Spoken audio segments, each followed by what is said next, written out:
Okay, welcome, welcome. Hello, hello, and welcome to another awesome, exciting, and knowledgeable episode of Brave Talk Show. This is a special that we're doing called I Can't Breathe America. And this show is centered around the death of George Floyd. He died on May 25th in Minneapolis by the hands of the police. And the whole country's in an uproar. We're going to talk about it on the show today. We do have guests that's coming on, and we're going to get out into the air what's happening, how we feel, because it's time. We're dealing right now racism, which we've always dealt with it, but now it has come to the forefront. So we want to tackle it. We want to bring everyone's views out so that we can, this is therapy time in a way. We have to talk about what is going on in this country, how we feel about it, what we're expecting as far as change. So to roll off like we normally do, I am your host, Tony Nicole. I am your host, Crystal Rogers. And I'm your host, Danny Nicole. And usually behind the scenes, I'm the producer, James J.T. Thompson. All right, all right. So that's right. I'm glad that we have JT joining us because he's normally behind the scenes, but we wanted to make sure that he had a voice in this special because it's very valid, him being a Black male. He is also a father of sons. We want to make sure that he's voicing his opinion. So on our show, we will be blessed to have KATRINA Schutz, who was, she lives in the Minneapolis, St. Paul area. She saw firsthand everything that happened after George Floyd's death. So she will be enlightening us and telling us what's going on with that. Also, we have DURRELL Palmer, who is an activist out of Pensacola, Florida, who will be joining us, where he's going to talk about his part in what he experienced in racism. Also, the works that they're doing down there in Pensacola with the protesting and the marching. And then after that, we should have Barry Morrison on. He is also a social political activist, and he has been a part of the protesting and marching in Charlotte. So he will be sharing his views as well. So moving on, wow, this is a time that we have to be strong across the board. Yes, Black Lives Matter.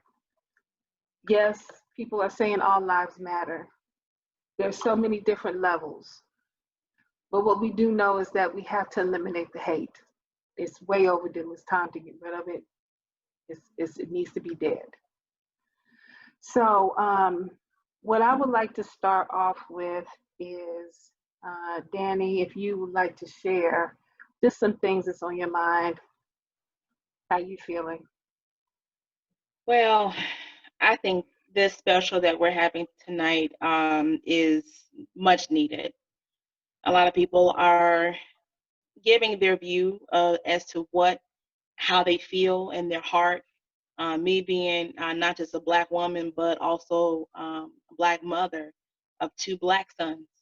I in constant fear ever since Trayvon Martin, and just in our times, in our history, our culture, the things that we have withstand, the things that we have risen to victoriously. But then that one thing still remains, and that is inequality, racism, police brutality, and watching our people still struggle.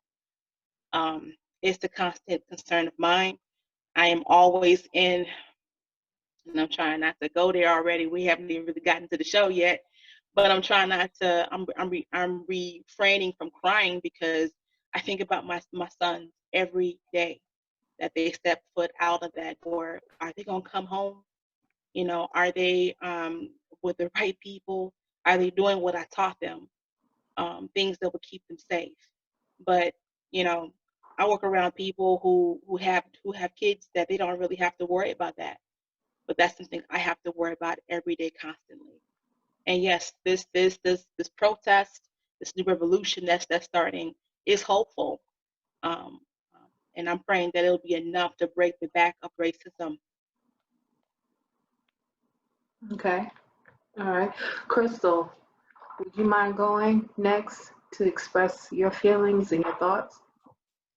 Yes, being a white woman, I have never experienced racism before in my life. I never looked at color, which I've never dealt with this. I've never really paid attention to what's really going on, you know, with racism and stuff, because I've never been that way. We are all the same. You know, we all have the same blood running through us, like Jesus. I mean, we all have the same blood, and we're all the same. And I just want to say to all the white people out there, and to help white people to understand the Black culture.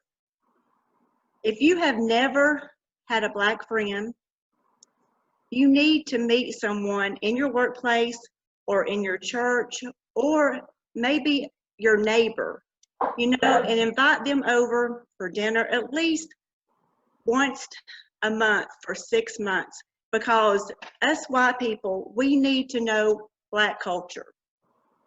Because 4 years ago, I met my husband, and he was a member of Redemption in Greenville, which is, it's an all-culture church. And I had never been exposed to Black people because I had none in my school, and but I've never been racist. I've never dealt with nothing like that until my husband started introducing me to a lot of Black people, which now, I'll be 52 tomorrow, almost all of my friends are Black, you know, because he introduced me to that. And that's what white people need to do. They need to get to know the Black culture. So when he started introducing me to people, friends and stuff, I mean, and like at the end of this month, I'm going on a conference with all Black people, you know, and they're my friends, and I don't look at them as colored. I mean, I look at them that I'm either Black or they're white, you know. Yeah, But also, you don't see a color. You don't see that. Yeah. I never have. And it's like my son, he went to school with 3 Black guys, or 3, you know, Black people. And he was never introduced to it until he was in the military a couple of years ago. And now his friends, you know, and my daughter-in-law, they're, you know, he got to know the culture, and they're the best of friends. And but guys, this happens all over. Luke 22:37, Good News Translation. For I tell you that the scripture which says, he shared the fate of criminals. To me, racism is a crime. That's right. It's a crime. But the Bible verse is saying that I want to take ownership, and I want to apologize for all the white people for sinning. And I'm asking y'all for forgiveness, because we need to love one another. And it makes me cry because we are all one together, you know. It's like Tony and Danny and JT, they're my family. If I ever need them, if I was ever broke down on the side of the road, or if I needed food, they would be there for me. So I really suggest y'all to meet someone at work, meet someone in your church, or even get to know your neighbor and invite them over. Let them play with your kids, because when you get to know the Black culture, there's no turning back, because I love my family. They're my family. I don't say friends, they're my family. We love you too. We love you too, Crystal. We never saw you as white, honey. You're my sister, regardless of your race. You know, I appreciate you saying what you said. And I know a lot of our viewers are appreciative as well. JT, can you enlighten us briefly on how you feel, and then we'll be bringing on our guests because they're in the waiting room. 1986, I was a young boy doing safety patrol, and just enjoying just having a position of something that I've never done before. And a blue car drove by me and threw out a carton of eggs, and it splattered all over my clothes. And I didn't understand at the time exactly what I was going through, but it was the first time that I experienced racism. And to this day, I take it for what it really is. It's like, you know what? I went through something that was simple, but my ancestors went through something that I can't even describe. So when I look at things as a Black man, that walking, you know, the journey that we walk is a different walk. You already got 2 strikes against you, no matter where you walking in, you know, because you got people that are waiting on you to fall, fail, do whatever. So for me, you know, the journey is a little bit different. When I pour into my sons is this: always go with character, personality, respect, and manners. Wherever it goes from there, put it in God's hands. Because God ultimately has you, you know what I'm saying, every step that you walk in this life. You just got to put them at the forefront of it. I pray and I continue to keep in prayer that racism dies and stays where it needs to go. Awesome, awesome. Thank you so much, guys. I mean, it's always wonderful and powerful for us to share our experiences and how we feel, because this is what this show is about. So, Brave Lights, for you watching, please stay tuned. We are getting ready to bring our guests on, and they will be sharing their views of what's going on. So please don't go nowhere. We'll be right back.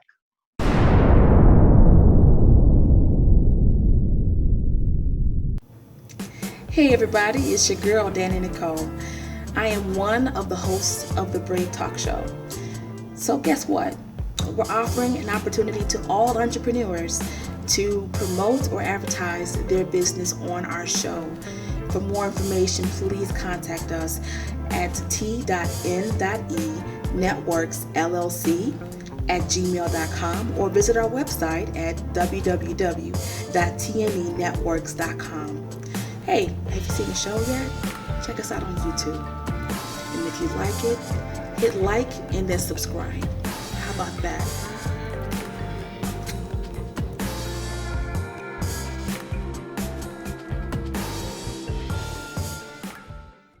And we're back. Brave Lights, thank you so much for joining us.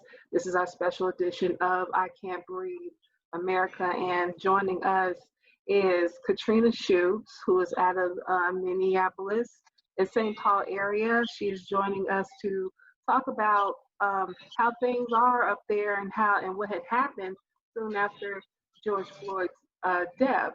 And then also we have DURRELL Palmer, who's out of Pensacola, Florida. He's an activist. He's also in the process of doing a documentary, but he's been working with the community.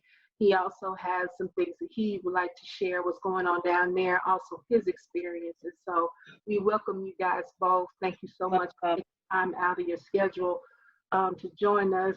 Greatly appreciative, because this is a time when we have to let America know how we feel, because this is going to go all over. So KATRINA, if you don't mind, can you share with us what's been going on, like what happened after George Floyd's death? Like, what has that experience been up there? I can say so far, I'm sure everyone's seen on the news what was going on here in Minnesota, which I probably only live like less than 10 minutes away from everything that's going on here in Minnesota. So after that whole situation and everything that happened afterwards, we all here in Minnesota came all together. As far as after the death, I seen like the whole scenery of where Mr. George Floyd died at, and we did a protest there. The neighborhood came all together. We did huge barbecues. We did a lot with the community afterwards. It was very nice to see Minnesota come together the way they did, as far as like after what has happened. Okay, so I noticed that we saw on the news, of course, CNN reporters were down there. Of course, they had arrested one of the correspondents for no apparent reason, and he was of a different race. You know, he was a mixed race, actually. And we also saw a lot of different things, the looting, everything, you know, even more violence. So how was that? Like, were you in fear, of course, you know, with that happening close to you? How was that being handled? Because, you know, only the media is showing just a little bit. We like to hear from people that was actually there to find out exactly what was going on. Yeah, for sure. Far as like what was going on, yes, I was very fearful what was going on just because I have two boys and they're out, you know, in the community as well. So it was very devastating to be able to be in the community because we was not expecting anything like this to ever come to Minnesota. We don't deal with a lot here in Minnesota with things like that, far as like what was going on with the police brutality and all that. We do kind of deal with some of the stuff in Minneapolis because it's more of a rural area in Minneapolis, but nothing where we expected anything like this to ever happen in Minnesota. Because why? Minnesota is Minnesota nice. So we do not expect anything like that to happen here. So it was really devastating here. So I have a question. So Katrina, could you like kind of describe the tension? What type of feeling that it was between the police and the people at the protest? What kind of a feeling or emotion were you able to pick up? I can say with my brothers and sisters, it was very scary. Just because of the fact that it was another type of race that did this. And so what has happened here in Minnesota, it came more of a black and white thing a lot afterwards. Mm-hmm. So like the fearful was very scary, but we did have a lot of respectful people after the fact walking up to every nationality, like black nationality, and saying that they're sorry that this stuff happened, which we never get that here in Minnesota, for them to apologize for anything like that. But strangers came up to me and said, I am so sorry. I was in a store. They would say, I am so sorry this happened, you know, and I could tell that they were very authentic when they apologized. So it was very real here. Wow. Okay. You know, I commend you, Katrina, for you being from there and feeling all of that. Had to be some type of a great experience to go through that. I commend you for your bravery. Thank you. Okay. JT or Crystal like to ask Katrina any questions? I'm just going to say, Katrina, that I'm sorry on the white people. You know, I'm sorry, you know, for what has happened. Katrina, how you doing? I'm doing pretty good. Hi. I'm gonna tell you, just the fact that you continue to have the joy on your face, even though I know it's pressed up there. That's what you got to do. You got to continue to stay strong, keep that strong, united front. You know what I'm saying? Because where they get the win is when they see you down, when they see you beaten down, when they feel like you're defeated, and you're far from that. Right. You know what I'm saying? You're just the opposite. You know what I'm saying? Keep standing strong because you got a nation that's standing strong with you. You know what I'm saying? And we're going to continue to voice, and we're going to continue to never be silent again. Silence is the worst thing that can happen. That's You right. know what I'm saying? From this day forward. And, you know, our voices will be heard, and definitely appreciate you coming and voicing and giving us some insight on what's going on in the area. I'll continue to say 8 minutes and 46 seconds changed the narrative for now and forever. Yes. That's right. That's right. Thank you, Katrina. Just hold tight with us. Durrell Palmer, I would like to bring you on, if you don't mind sharing with us what's going on as far as with you and then also in Pensacola. Yes, ma'am. How y'all doing today? We good. Yeah, Pretty good. Well, in Pensacola, Florida, it's been peaceful marches for the time being, but Saturday kind of took a turn. We closed down the 3 Mile Bridge, and we didn't let anybody pass it until the mayor came and negotiated I was with the Dream Defenders, and we made the mayor negotiate. Basically, we're trying to have a policing of the policing. So we're trying to be able to watch the police in Pensacola, because a person like me, I'm from the streets. I started out in the streets. I went to the military. I got a degree in engineering now, and I'm able to tell my story of all the encounters I had with the police, from getting pulled over to the police putting their hands in our private parts to search our areas, to searching behind our backs, and you know, driving nice cars, getting pulled over. Like, I witnessed all that in my 34 years of living. And but yeah, this started before George. This started with Tamar Crawford here in Pensacola, Florida. He was gunned down by the police last year on July the 5th, if I'm not mistaken. He was shot 6 times in front of his kids with no gun. He had no gun. And you know, that's another story that the world don't know about. And so I spoke with the mayor before that, and we tried to come up with something, you know, to stop the harassing in the neighborhoods. And then Tamar's situation came along and he was killed. So it's just been real hectic in our city dealing with police and problems. And you know, I just think it's gonna take a turn of a change, because I think this generation is gonna stop that. Yeah. Yes. I truly believe that as well. I agree. Agree. Yes. Yeah, so but I just like to tell another story about, just to show you just what we go through. I do commercial air conditioning. So a couple weeks ago, I was working at a Family Dollar in Foley, Alabama, and a white lady came out of her house 7 o'clock in the morning with a gun draw down on me. And she said, "What are you doing back here?" I said, "I'm working." She said, "Well, you need to leave the premises." And I said, "I'm working on the air conditioners here at Family Dollar." And she said, "No, you need to leave the premises," pointing the gun at me. So I said, "I'm gonna call the police and we're gonna handle this." The police came, and I told the police, well, let me say this first. The police came, they charged her with menacing, which is a harassing charge. Right. And they didn't take her to jail. They put out a warrant out on her, said she got to turn herself in. But like I told the police officer, I could have been a Trayvon Martin. You know, she could have came out and killed me, and here I am, I'm dead because I'm working on air conditioners. Like, the racism with the police is, I feel like if it was the other way around, I would have went to jail. Yeah, wow, that's crazy. I swear. So I mean, is there still an investigation on that? You know what happened? They keep sending me court dates and changing the court date. I guess they want me to stop not going, but I've been raising hell about it. I want it to be upgraded to a felony. It's a misdemeanor. Like, she draw the gun out on me, and it's a misdemeanor. Yeah, it should be upgraded to that. Yeah. Let's keep at that.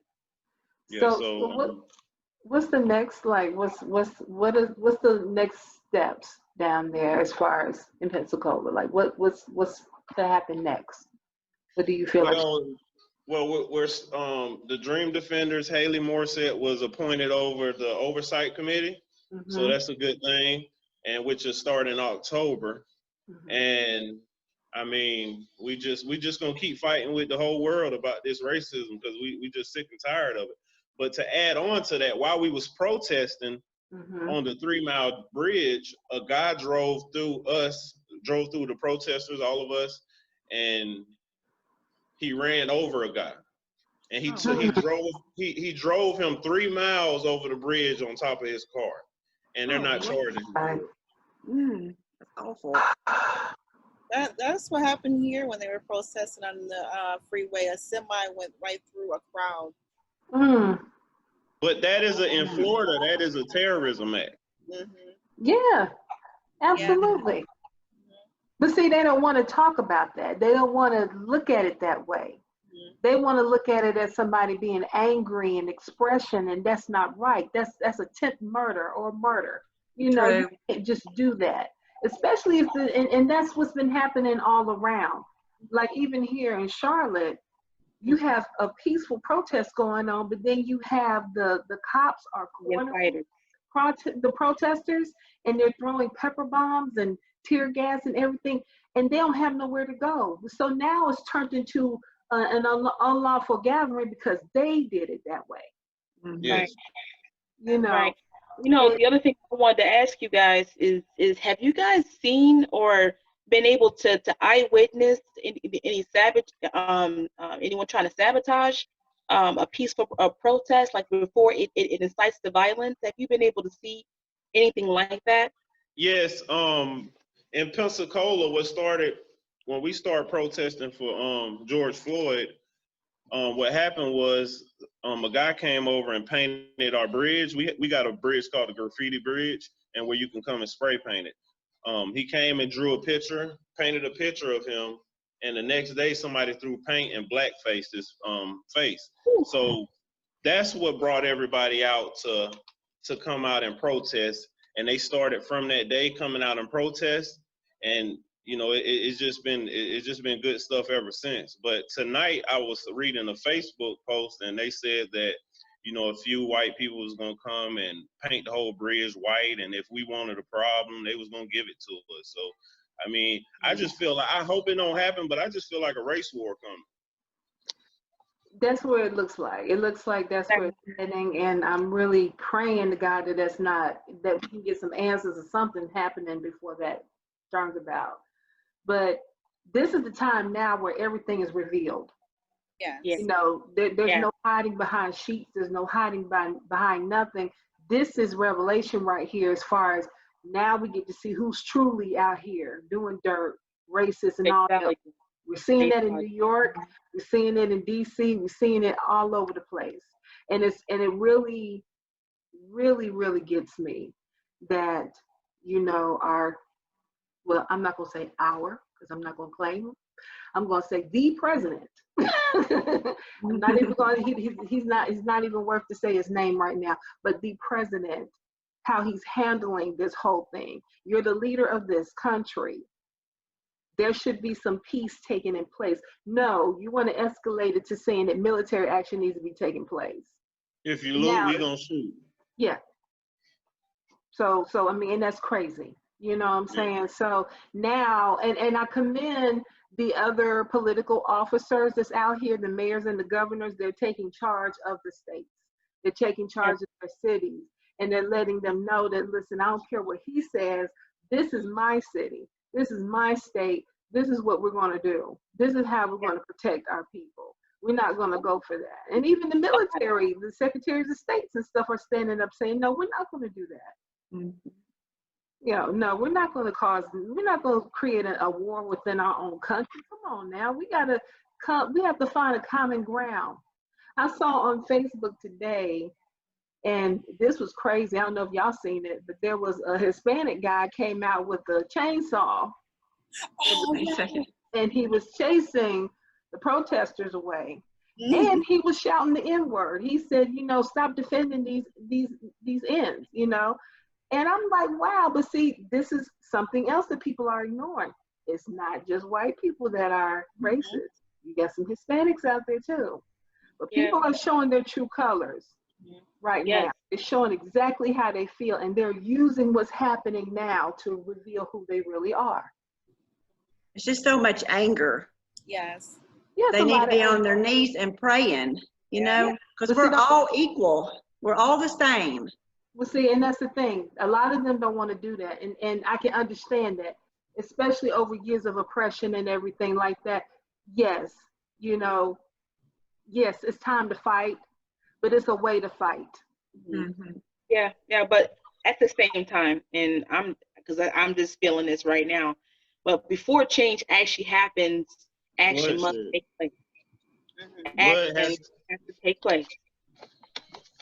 And I feel the same way.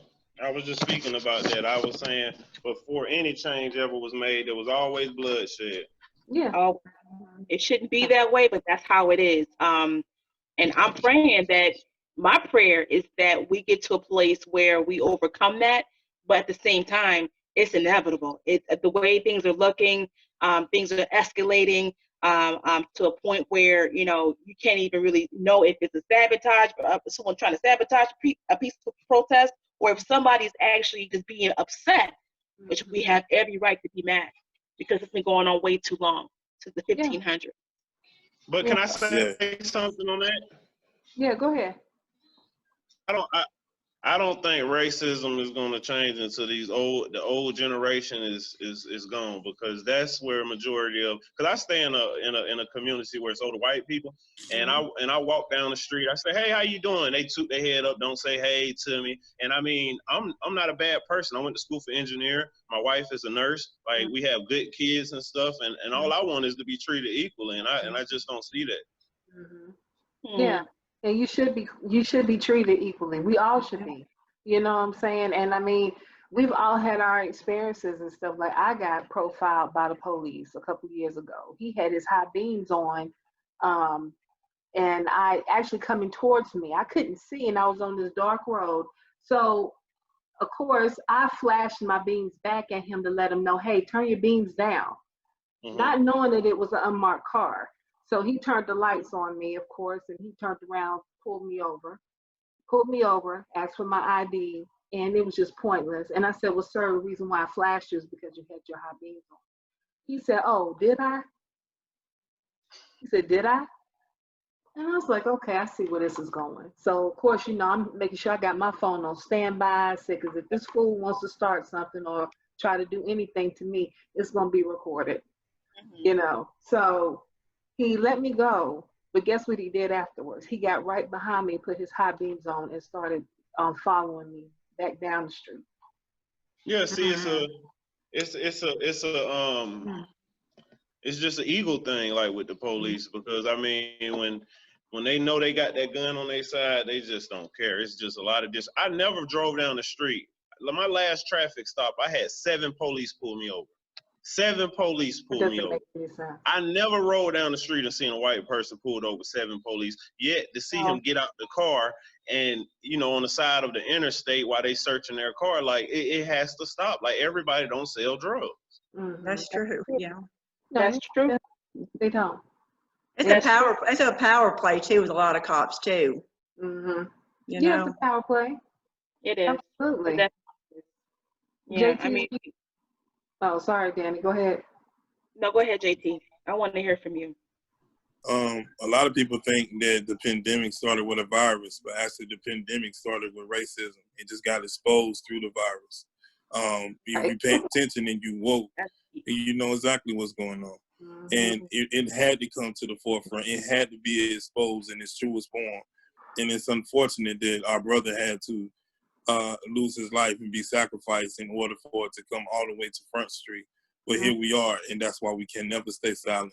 We've got to continue to speak up and continue to advocate, you know, saying, for change. And it comes in these laws and the things that's going on with defunding the police. These things are going to have to happen in order for us to bring balance and bring justice back. I seen what $500,000 doesn't bring back George Floyd. I think there should have been no bail set, you know what I'm saying, for what was obvious murder, and what people all over this country witnessed a murder on you know, that was viral. There's no price tag to that. You can't justify that to me. And it's sad to me that I watched, you know what I'm saying, Mr. Floyd's life be taken, but he was speaking upon it the whole time, and I still haven't watched it all the way through. But I've seen enough to see that there was something else going on. I'll never be silent again. I'll never, you know, his death will never be in vain. As long as I got breath in my body, it will never be in vain. That's right. I mean, I agree with you on that, and people got to start recording and do something though. Like, if I'm on a scene and you got my friend and you pinning him down, I promise I'm gonna give you hell. You gonna want to shoot me, and my friend gonna get up. Like, I can't sit there and watch my friend die. After a couple of minutes of you choking my friend, I'm going in with him. True. I mean, we got to stop recording this stuff. Like, this society is getting, you know, thrown off on the phone. And hey, I'm gonna pull out my phone, and every time I'm gonna record. But hey, we need some people saying, hey, you can't do that. Hey, get up off him. If he don't want to get up off him, y'all got to cause a scene. You got to do what you got to do to save life. A life is more precious than going to jail. I go to jail any day. That's true. Here's what I want to say to that, though. Here's what I want to say to that. Yes, we need to stop. We need to stop recording and actually do something. But if you think about it, will we see all 50 states actually rise up if they hadn't seen what they didn't see. Oh Can yeah, I? you're absolutely right. All 50 states. This is the first time in history that all 50 states in this country were doing a protest. Hold on, you outside of the country too.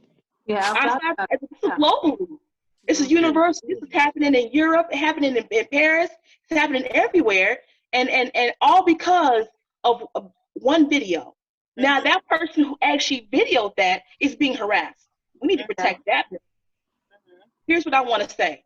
I think that yes, we need to stop recording, and but at the same time, we need to understand that that was the straw. George Floyd was the straw that broke the camel's back. George Floyd is the back where this new revolution is actually starting. Yes, And ma'am. it's not just the Black people. See, I love it. It's not just the Black people, but we got all ethnicities coming, joining like this, because we want change. And I don't So know. it was good. It was good for it to be recorded. It was good. Yeah. And I don't know if they showed on the news, like after the fact that when they tore Minneapolis up, I mean, they really tore Minneapolis up. But I don't know if they showed the fact of after the fact when they cleaned and painted every color, came together and cleaned that street up and painted like crazy. They're not showing that. Yeah, that's why we have to, they're not showing that, but that's why that's why we want to get it from you, because see, we need to know these things. Yeah. Because the media is only going to show the devastation, the violence, all of that, because it's for us to get scared. It's for us to wake up, but at the same time, we are lacking leaderships too. Yes. We need our leaders to come forth. But we're not lacking leadership. I think everybody want to be a chief, and so that's the problem in Pensacola. You got one group want to do something, they get mad at the other group, then the other group get mad, and the other group. See, we got to come together first to break this cycle, and before we go getting on somebody else. Like it's crazy with I try to stay in my place. Like I say I'm from the streets. I changed my life, and I know what happened in life. I don't want to lead nothing. I want to help people out. I don't want to be the chief. Right. We're going to take a quick break real quick and got another guest coming on. So Brave Lights, stay tuned. We'll be right back, okay? Infinity's Designs is a full-service marketing and brand development company catered towards your apparel and product development needs. Our company specializes in customized company logos, signage, or decals for doors, windows, and automobiles. We also offer graphic designs for all of your apparel needs. Infinity's Designs can help you with your marketing, branding, and promotional items. We also offer masks representing your college or university. When you partner with Infinity's Designs, the possibilities are endless. For more information, visit our website at infinitiesllc.com. Okay, Brave Lights, thank you so much. Welcome back to Brave Talk Show. Our special edition is I Can't Breathe America. And I am, of course, your host, Tony Nicole, along with my beautiful co-hosts, Crystal Rogers and Danny Nicole. And we also have our producer, James JT Thompson, who is joining us. He's usually behind the scenes, but he is on the show with us. And we have our other guest here, which is Barry Morrison. He is a activist. He has been on the front line through this process. So we want to welcome him onto the show. Welcome. Thank you. Oh, thank you. Thank you all. How y'all doing? We're doing good. We're doing good. We just wanted to give you the floor so you can tell us what's been going on, like what you've been seeing in Charlotte. I've been seeing the protests. They've been going on, and it's been good. Not to hold on, I'm moving around the house. I got the dog. But been good, not to anyone's detriment or anything. I just see like a lot of the frustrations that are out here, because I was out here real hard when they shot Keith Scott out here. Yeah. So that was big. That's where it all started at. You know what I mean? Like when I came here, I was from New York and I was just out here, but I had just retired from the Army. So after doing 20 years plus in the service, you can't be an activist in the military. That's just starting to be something right now. Mm-hmm. As of right now, as you know, the Marine Corps just banned the fact of having the Confederate flag shown at all anymore in soldiers' rooms or any of their offices or anything like that. Mm-hmm. And that's big, you know what I mean? Yeah. So being able to have a voice now after all these years is big to me, man, because I've always been sort of an activist. I've always felt a way, but not been able to vocalize it due to my career, Okay. So so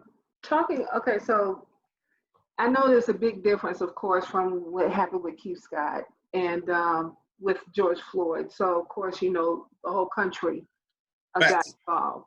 And we also see a bigger elevation. Of course, this is a longer protesting and marching that's happened in Charlotte versus when Q Scott. Actually, we saw even what I wouldn't say more violence, but it was a violent protest that happened because someone got shot in the head during the time with Q Scott. And I feel like nothing was really resolved like it was supposed to. I feel like justice was not prevailed on that case at all. And I feel like what's happening now with the protesting and the marching, even though we hate that George Floyd lost his life, for the country to wake up. But it's like, what would be your views? Like, what do you think is to come, or what should be set in place next?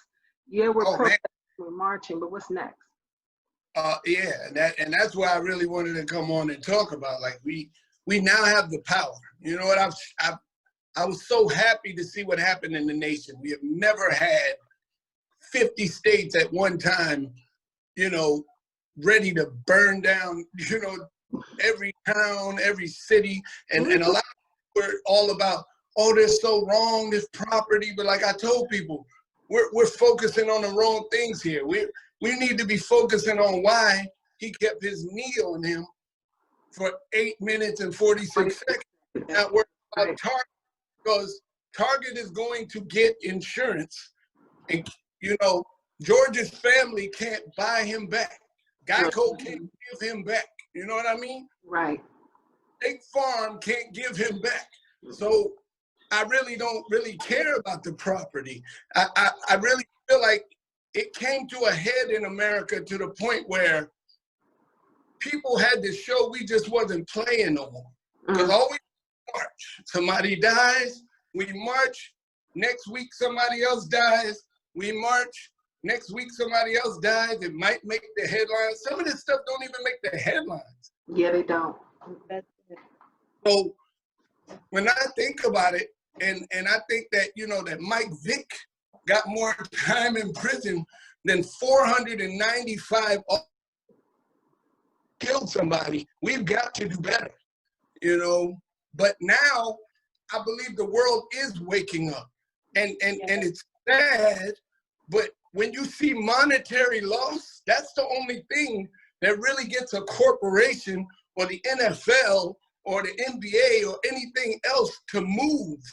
You got to give them something to lose.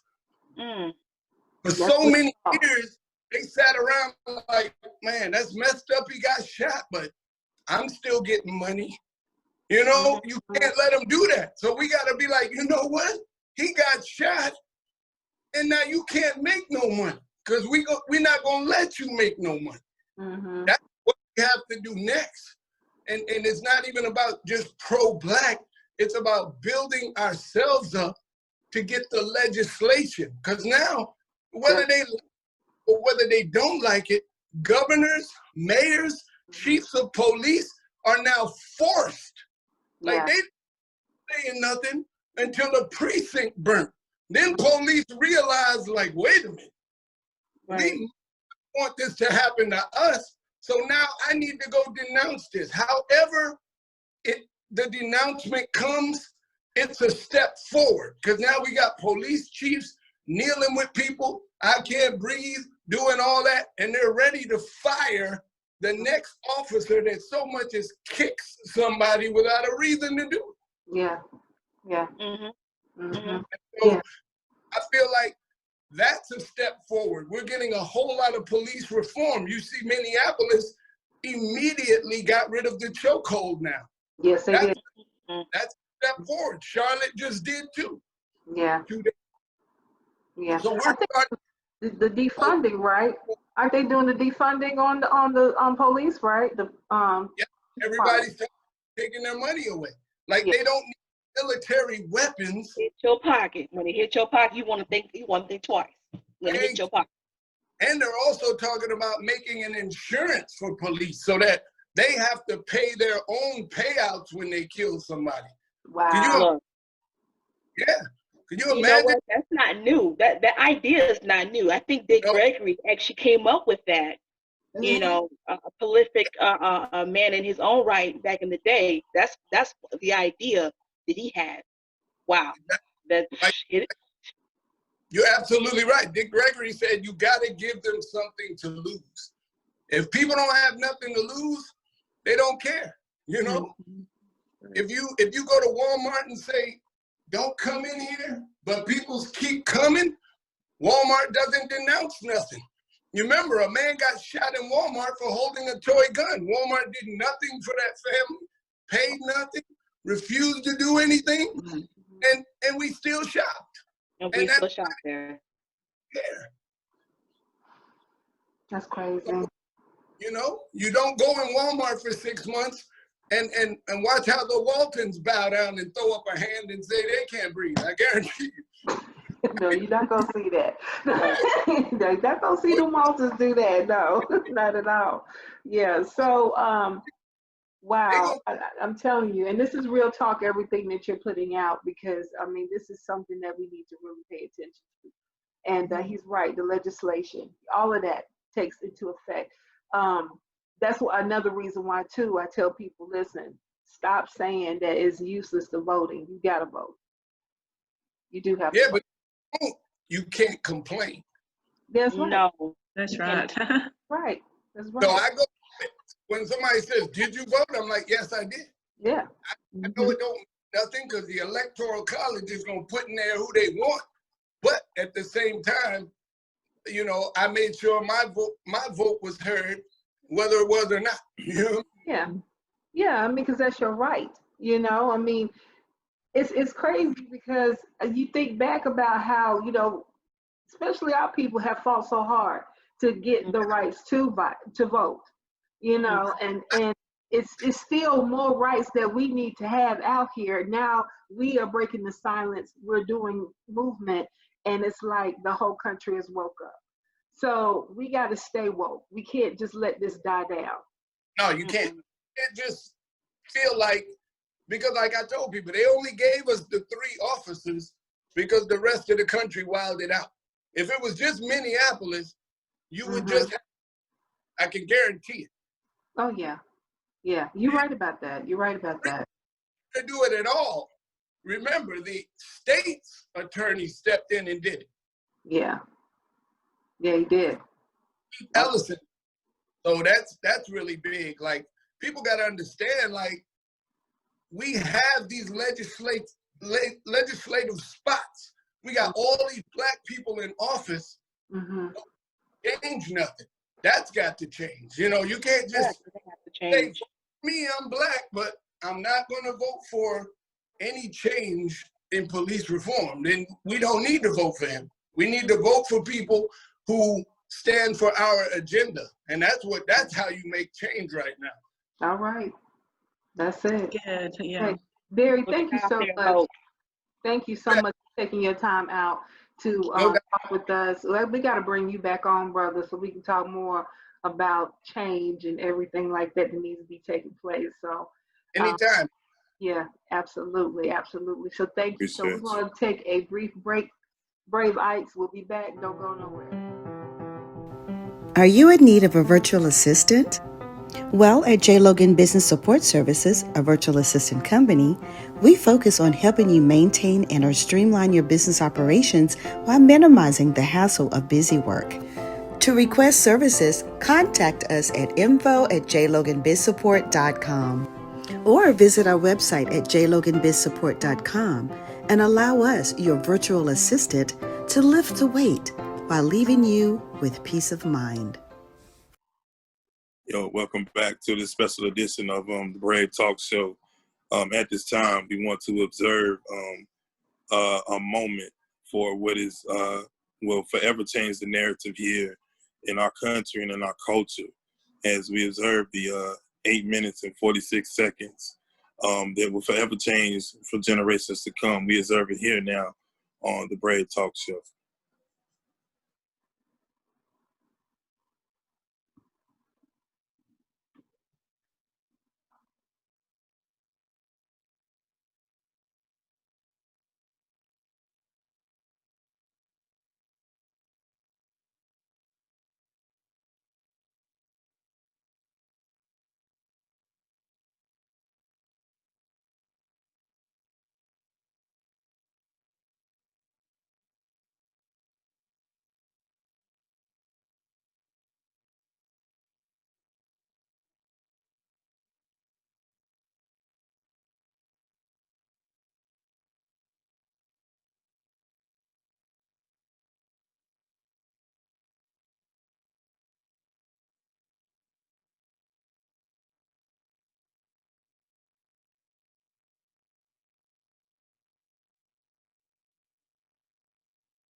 everyone here from T&E Networks to George Floyd's family.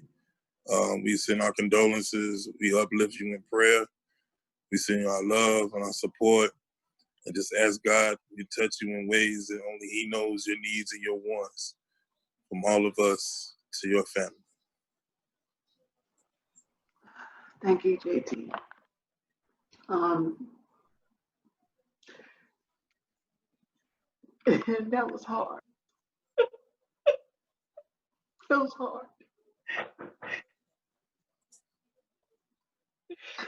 It's really hard because all I could think of, this man losing his life. People don't understand that 8 minutes and 46 seconds. It does something too. It does. Man was crying out for his mom. He said they were killing him.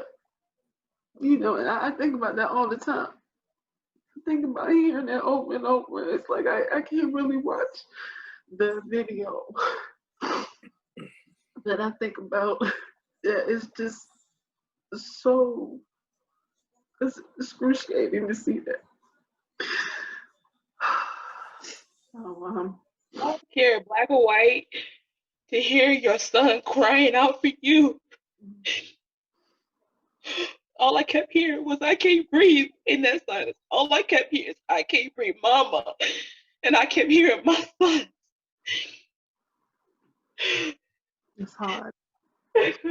8 minutes and 46 seconds will never be the same. Those 8 minutes, though, that pause, to understand that in that period of time, a life was taken. A life was purposely taken. And then to think about the dynamics of three of those minutes, there was no longer a pulse.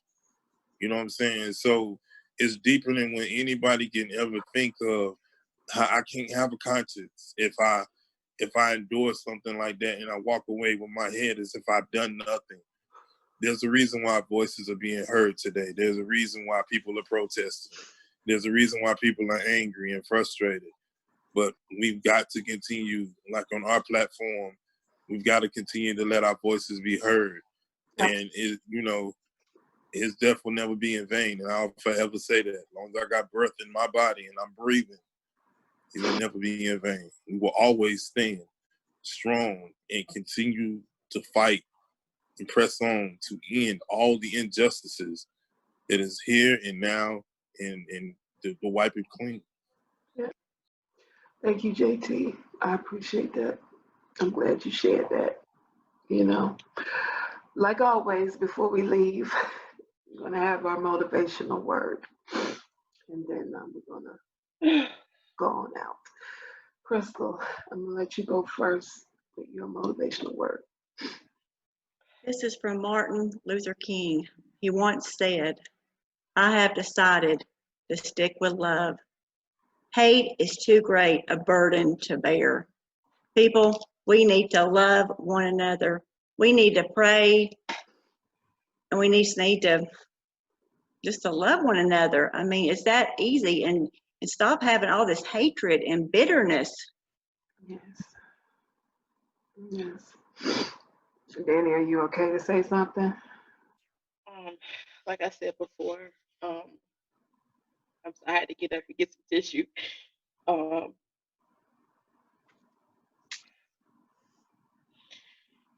Let's put racism down for a minute and think about our kids. Okay, the George Floyd had a mom, he was a son. To not be able to be there for your baby when it called you. That's too much. That's too much. Gotta look at each other as human beings. At one point, we weren't even that. Constitution changed. And even before that, we were still human. We're human now. So let's be human. Let's share the same heart, the same mind. If it was your son, would you have the same hatred? That's all I got to say. Understand. I just want us to leave on a note of solidarity, inner peace, strength, and love. We definitely have to show all of those things. We're at a time now where our life is depending on change, and we have to go forward with it. We have to keep God in every movement that we're doing. Most importantly, we got to apply love towards our brothers and sisters, because this is a wake-up call. And I'm telling you, I'm tired. I am so tired of adding names to hashtags. I'm tired of justice not being served. I'm tired of inequality. That's why it's so important that you go out here and you make change and you vote and you do everything there is that you have a right to do. Now, this year has been very hard. We've dealt with the pandemic, still dealing with it a little bit now. The racism and everything and the killing has overshadowed all of that. But you still stand. We're all still standing. So with Brave Talk Show, all of us from Brave Talk Show, we want to say that we love you guys, the ones that are watching. We love you. We love you past your hurt and your pain. And no matter what you think or what you're going through, we're going to love you nonstop. And that's why we brought this special right here, because we needed to talk about it. We needed to get it out there. Okay? Yes, we got the apologies. Yes, we got things that we're seeing, but now we're moving forward. And we're bridging together. We're holding together in unity. And that's what we have to do. So I'm encouraging you guys, go into your life, your day, your year, the rest of this year, go into it with positivity and strength and love. Okay? Time out for all that screaming and hollering and calling out these different names. Because at the end of the day, we all believe the same. We do. We look different on the outside, but we believe the same. Until next time, Brave Lights. We love you guys. We'll see you next time. Take care.